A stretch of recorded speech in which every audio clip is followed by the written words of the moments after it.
Praise the Lord, and we're bringing you greetings in the name of the Lord. And I want to share with you some thoughts on the day of the year that we're experiencing right today. This is the first day of Nisan, the month Nisan on the Jewish calendar. In the Torah, it was the month called the month of Aviv. But this first day is the day that God proclaims that this is the beginning of the new year.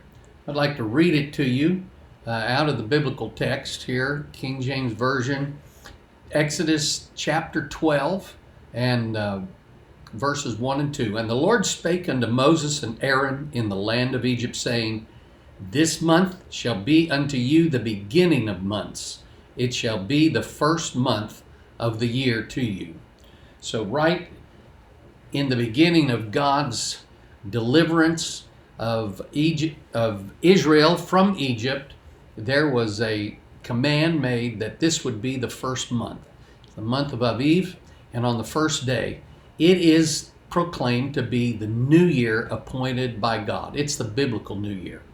Now, today, the Jews actually celebrate the Feast of Trumpets as the beginning of the new year. That's the beginning of the seventh month. But that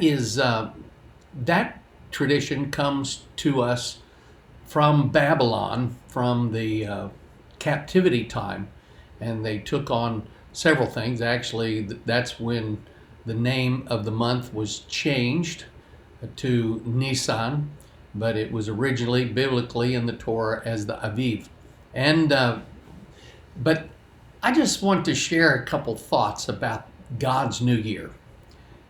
Our new year in America as Gentiles is celebrated the 1st of January, which is just a few days after the beginning of winter. And our new year is celebrated, we could just say, in the dead of winter, and definitely it is dead. The trees are dead, everything's dead, there's usually snow on the ground, and it is a long wait for spring to arrive, and so things are dead.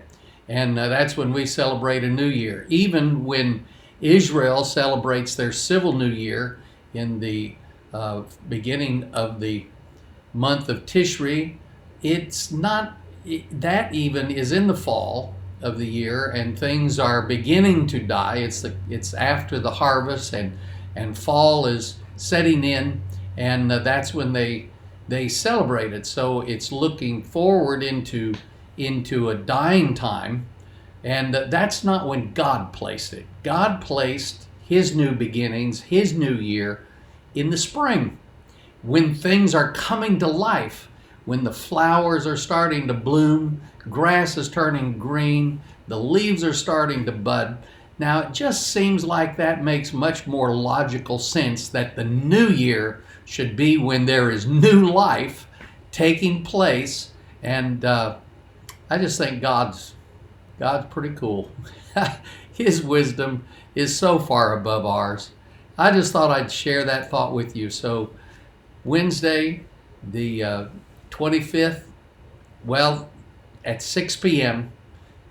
on this day is when that new year begins, the first day of Aviv or Nisan, God's new year. God bless you. And let God do a new thing in you. Let him bring you new life and make this a new year. In this time of little desperation and fear and pandemia that seems to be prevalent all over the world, just know that right now God is starting something new. To him, we're going to have a new year. So look for new life. Look for opportunities to make the best of this situation and see that the flowers are blooming, things are starting to bud forth, and God's going to bud something new in your life. God bless you. Have a wonderful day.